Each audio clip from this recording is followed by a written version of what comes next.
Well, good morning, everyone. A few months ago, the Queensland government had an incentive to help tourism and tourism operators and different events happen, and had this incentive where they would pay 50% of an attraction.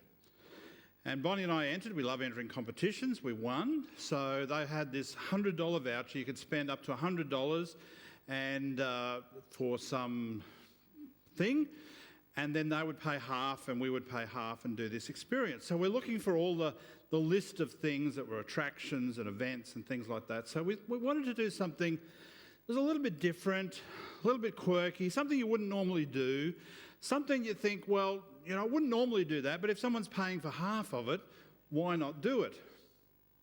So we came up with axe throwing. That sort of fits the bill, doesn't it? So it was a place called Maniacs in the Valley, which is very fitting. So Bonnie thought it was a 30-minute session and ended up being a 2-hour session of throwing axes at a wooden target. And the worry was she's really good at it.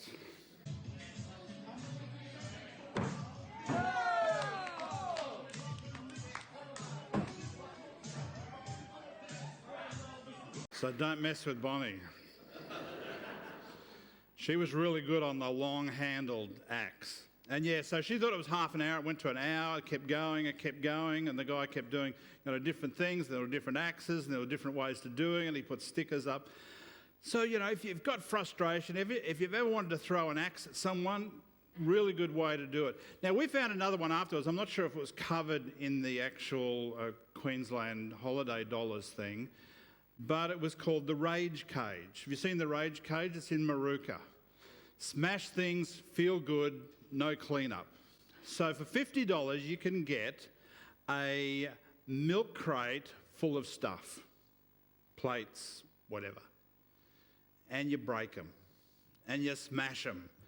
If you've got aggression, if you've got frustration, for $50, you can break stuff and not have to clean up, and you'll feel better. Doesn't that sound great? You ever wanted to do that? I mean, you're frustrated with life, you're angry at people, let's just break stuff and go for it, hey?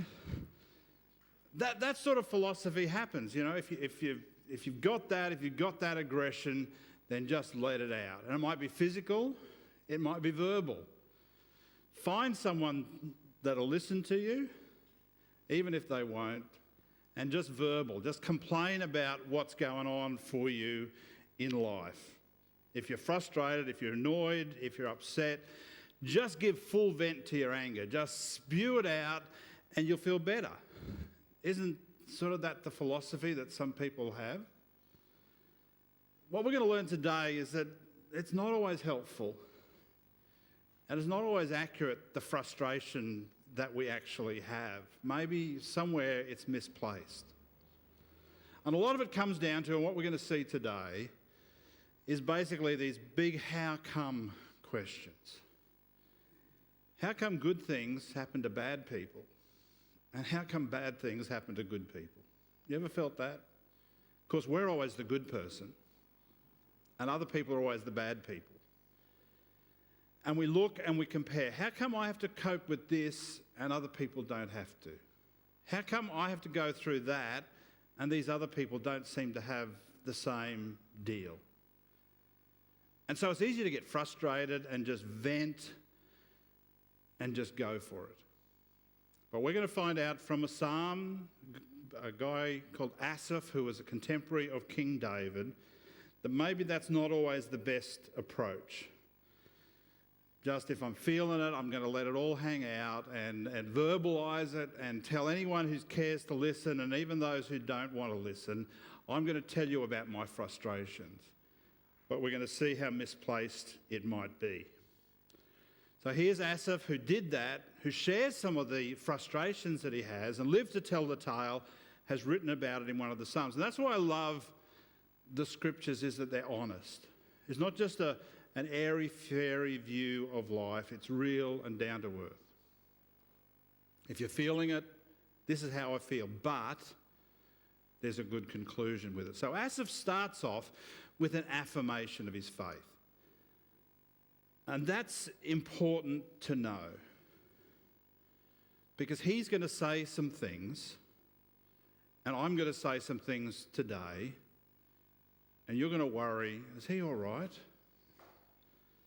So I'm going to try to get, into what Asaph is feeling. And I'm going to say some stuff, but it's okay. I'm all right. I'm not feeling it.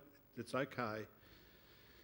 And so Asaph has to affirm his faith before people start reading, because he still believes in God, but he's going to be brutally honest. And I'm going to try to get into him, and I'm going to do a whinge and complain, but it's okay, all right? So he starts off the psalm. Truly, God is good to Israel, to those whose hearts are pure. So it's good. I know God's good. It's all fine. But as for me, I came so close to the edge of the cliff. My feet were slipping and I was almost gone. So I'm okay, but boy, I had this thing stuck in my craw and I just didn't know what to do with it. I almost fell over it. And basically, Asaph is struggling with this idea. Why do the good not get ahead? And why do the wicked prosper? So point number two, is that there were certain qualities of we call them the wicked. There were these other people that really got Asaph frustrated. And number one was their prosperity. It's just they seemed to get ahead in life. All these other people. Verse 3, for I envied the proud when I saw them prosper despite their wickedness. They seem to live such a painless lives. Their bodies are healthy and strong. How come that is the case in life? When we've been looking for jobs, we've seen, talking to someone through the week, what surprises me is what people can earn. Do you know how much people can earn? Do you know how prosperous they can get with jobs that don't help people? And here he is. He's a worship pastor, Asaph. He leads people in worship. Do you know what it's like to be a pastor? At one stage, I was the lowest paid member of my family. I got 2 degrees. But I didn't earn as much as anyone else. And other people, what they earn for what they do, how unfair is that? My goodness. Their painless life, Asaph says. They seem to be painless about it. We agonise over things. As a good Christian, sometimes you're in pain of the sacrifice you make. And these people who are wicked, they don't seem to have any problems. Deal with stuff all the time, and it's painful. How come these people don't go through it? Even their peace. They talk about their peace. They seem to be okay with what they're doing. And I'm a Christian. If you're a Christian, if you grew up in the church, I do guilt really well. I feel guilty about things that I've done, rightly sometimes. I feel guilty about things that I should have done that I didn't do, rightly. I feel guilty about things, but I feel guilty about things that I shouldn't feel guilty about. I do guilt really well, but I think I live a pretty good life. But look at these other people. What did they get up to? Is there no guilt in their lives? They just seem to be at peace. Verse 5, they don't have troubles like other people. They aren't plagued with problems like everyone else. They wear pride like a jeweled necklace and clothe themselves with cruelty. How do they get away with that? How do they sleep at night with the people that they've ripped off, with the markups they're making with money, with all that sort of stuff? And their pride. Verse 7, these fat cats have everything their hearts could ever wish for. They scoff and speak only evil. In their pride, they seek to crush others. They boast against the very heavens, and their words strut through all the earth. It's also the pride, isn't it? Someone said pride is one of those things that is the most obvious in other people, and we are the most oblivious to it in ourselves. My grandfather had a saying. He said, that guy, he'd drink his own bathwater. I love those old sayings. He'd love himself so much. It didn't matter if he was in the water, he'd drink it because he thought it was so good. He was so full of himself. And these people have so much pride, and they don't care. They strut, you see people like that, they strut, it's just, it's so annoying. And how come I struggle with life with that? And I'm so down on myself, and these people are so full of themselves. And Asaph wasn't just frustrated with other people and the universe in general, he was frustrated with God. Because all these things seemed to be happening to him, and these people were poking their nose at God. Verse 10, the people are dismayed and confused, drinking in all their words. What does God know, they ask. Does the Most High God even know what's happening? Look at the wicked people enjoying a life of ease while their riches multiply. Was it for nothing that I kept my heart pure and kept myself from doing wrong? All I get is trouble all day long. Every morning brings me pain. So Asaph is also frustrated with God for not seeming to do it, because God doesn't seem to stop them. I mean, there's no bolt of lightning out of the heavens when they do something bad. They're even thumbing their nose at God. He doesn't stop them from doing that. And they're living those sort of lives. I come to church early, fill up with petrol. These guys have got their SUVs and they're towing their motorbikes and they're getting on their jet skis and have a good Sunday. And I'm going to church. God's not stopping them. What's with that? And he doesn't seem to have rewarded Asaph. That's the other frustration. Asaph said, what's the point? What's the point of my doing all this stuff? I've sacrificed myself. I've gone without. Was it for nothing that I have done all this? Kept myself from doing wrong. Where's the reward in that? I've not done things. I've given money away. I've done that. Where's the reward in that? You okay? I'm all right, but I'm having a whinge. And so was Asaph. So Asaph turned around. He finally gets there. He's had the whinge. You may relate to what I'm saying, you may not, but I think we all go through it at times of why these things happen. So he gets there in the end. He doesn't go to the rage cage. He doesn't go to the maniacs. He's verbal, but he gets there. And he says this: if I'd really spoken this way to others, I would have been a traitor to your people. I tried to understand why the wicked prosper. What a difficult task it is. And then I went into your sanctuary, O God, and I finally understood the destiny of the wicked. In other words, he went to church.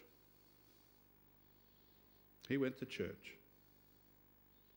And suddenly he got a perspective on things that he'd lost when he was venting his spleen. He went to the sanctuary, and something happens when we gather like that. Something happens. Maybe it can happen in your workplace. Maybe it can happen in your home. That's great. But maybe it takes, like Jim said, the faith of other people to help you. Maybe it takes the worship to just be reminded of how good and holy God is. Maybe it takes communion for us to realise we are loved and God loves us. And maybe it takes the word to be open to see a biblical perspective, God's perspective on things. And Asaph, he was having the whinge, but he finally got there. Because you'll get lots of perspectives in your life about things. When the blokes get together and gather, when the ladies get together and have a chat, in your lunchroom or your tea room, you'll get your workers' perspective on things, but it may or may not be a biblical one. It may or not be an eternal one. And that's why important in the sanctuary of God, in the gathering of the church, that you get God's perspective. Because Asaph suddenly realised that his thinking hadn't included God really, in who God really was, and it hadn't included other people. You ever done math stuff and you just leave something out? We were talking with my sister who's staying with us on the weekend, and she went to a school reunion and she said, met her maths teacher and said, "Oh, you used to teach us maths." And he said, "No, I used to try to teach you maths." But in maths, it's, if you've left that bit out, you haven't got X. Bonnie said she was away when they did the X times table, so she's got no idea. But if you leave that bit out, if you carry the 3 and you forgot to carry it down, you missed out that bit in the equation and the answer's not quite right. And Esther's going, I forgot God. I got to the sanctuary and I realised there's a different perspective about eternity, what these people are going through. And I didn't include other people. It's like if I'd done this, he said, and I realised probably maybe he hadn't actually said this. Maybe he was thinking this. Maybe he had a confidant that at least he could talk to. But he realised if I'd said this, I would have been a traitor to your people. Maybe there's some young people that just can't quite cope with someone venting like that. Maybe there's some people younger in the faith that can't quite cope with if you just go off and vent your spleen like that and anger about all this happening to you. If you're not able to filter what you say and to the right people, it can be dangerous. He said, if I'd spoken this way, I would have been a traitor to people.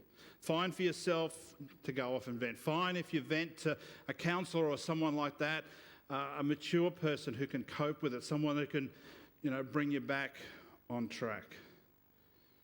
But maybe if he'd done that, he would have damaged little minds and little hearts. Before we go on, let's just talk a little bit about perspective, because I found this really cool illustration. So we'll run this. So what's that? That's a chair. Everyone thinks it's a chair. What if I told you that it wasn't a chair? It's not really a chair. It's not a chair at all. It looks like a chair. Feels like it doesn't look real comfortable. It's like a hard metal thing, but it's not really a chair, because if you get a different perspective, you go around on an angle and move around a bit. We've got another picture side by side. The seat part is way over the other side of the room, over there. And the legs are on that base. But if you get it the right angle, put it there, looks like it's one thing, but it's two half chairs that are quite separate. So people can have fun with this, go to this particular museum where this is on display, and you get that. So it looks like this giant of a man and this little tiny weeny woman. But actually the true idea, when you get this perspective, is this. And she's normal size. She's just way over the other side of the room. And it looks like he's there next to the legs. So you've got this perspective problem. It's out of proportion. I'll show it again. So this is what it looks like. And again, your mind's playing tricks. You think, oh, she's really tiny. But you see it again, and actually she's way over the other side of the room. It's like that. I think it's a great illustration, because there's three things going on there. When we're feeling like this, these things can happen. One, some things get bigger than they actually are, or how they actually should be. The problem might get bigger. Your frustration with it is bigger than it should be. Secondly, some things are smaller. They seem smaller than they should be.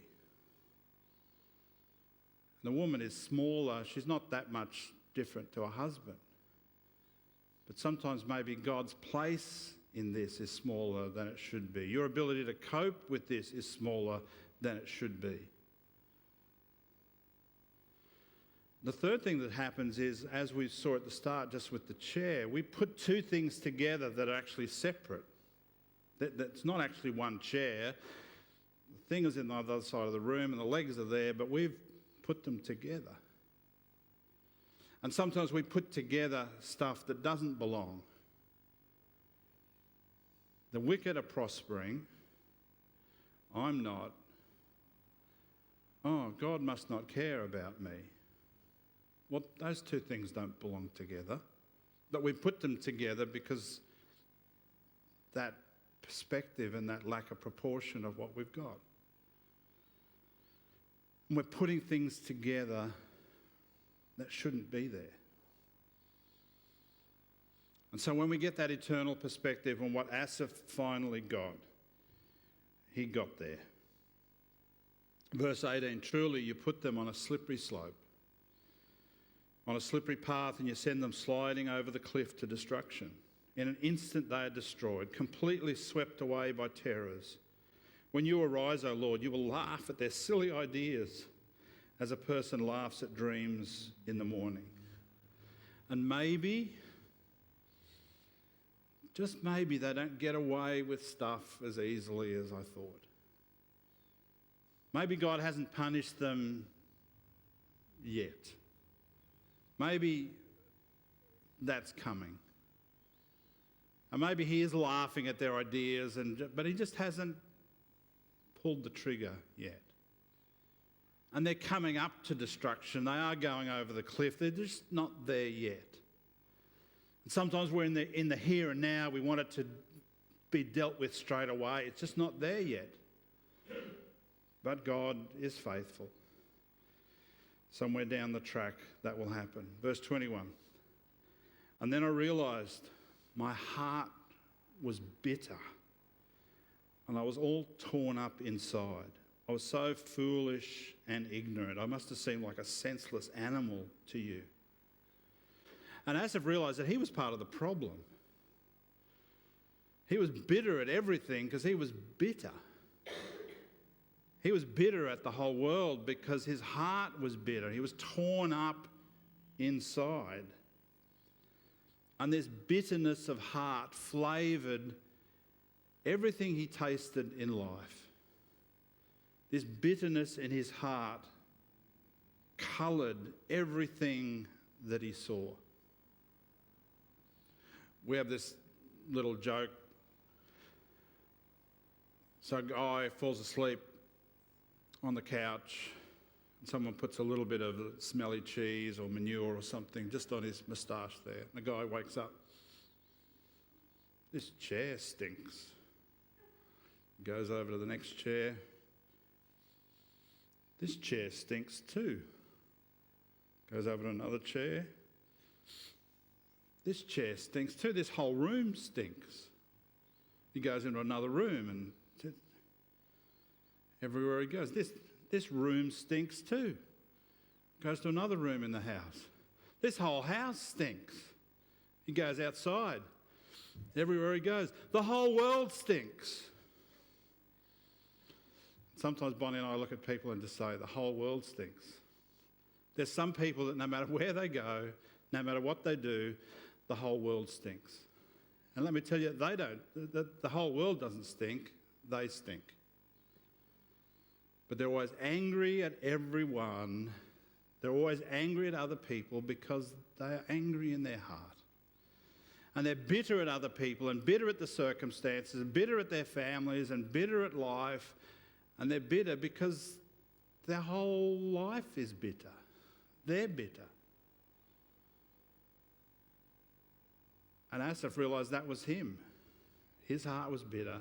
He was torn inside, and that coloured and flavoured everything he saw and tasted in life. And that's the way it is sometimes. And so we've got to watch when we want to vent, want to throw axes, want to break stuff, want to verbalise that we're not the main part of the problem. Verse 23, yet Asaph says, I still belong to you. You still hold my right hand. You guide me with your counsel, leading me to a glorious destiny. Whom have I in heaven but you? I desire you more than anything else on earth. My health may fail, my spirit grows weak, but God remains the strength of my heart. He is mine forever. Now we've seen that this week in Melbourne about the riots, all these frustrated, angry people. And I believe in lots of ways COVID has been a filtering of people. There's been a filtering of people in the church.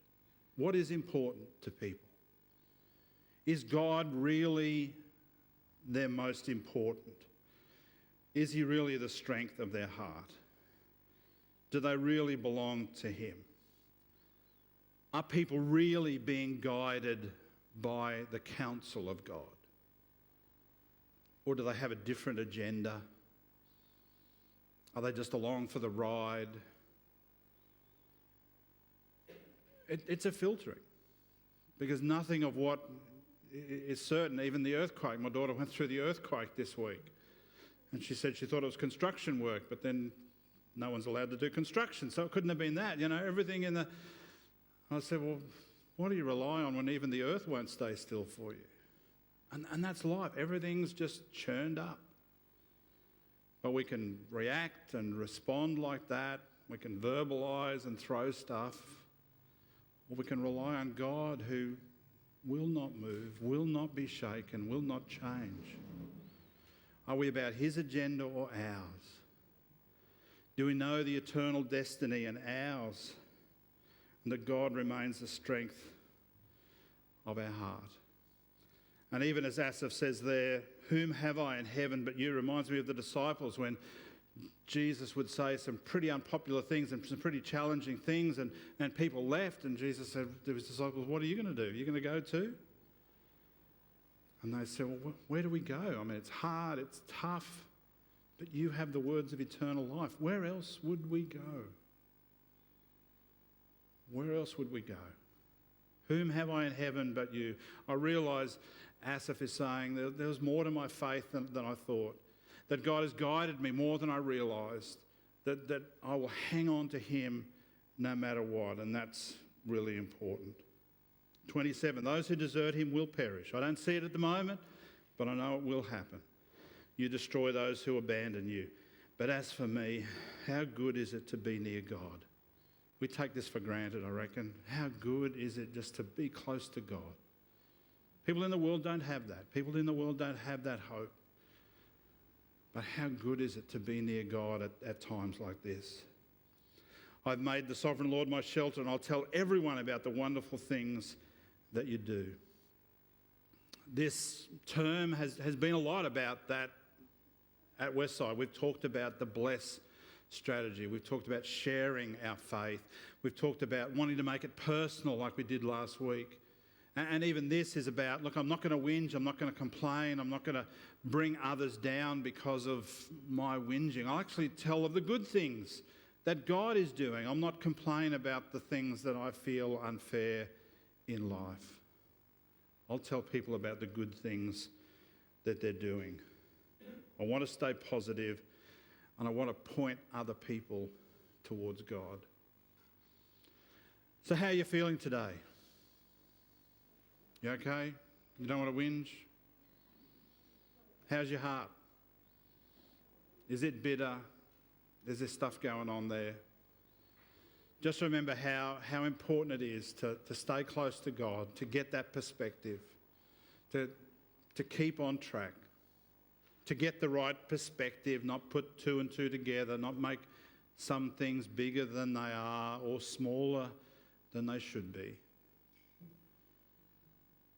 And stay close to God. Let's pray. Father, thanks for your word. We can really relate to things that are written thousands of years ago. We can all know what that feeling's like to have a whinge about life. But as we take stock, as we reflect a bit deeper, we just know, Lord, what a good God you are. You keep us safe, you keep us well.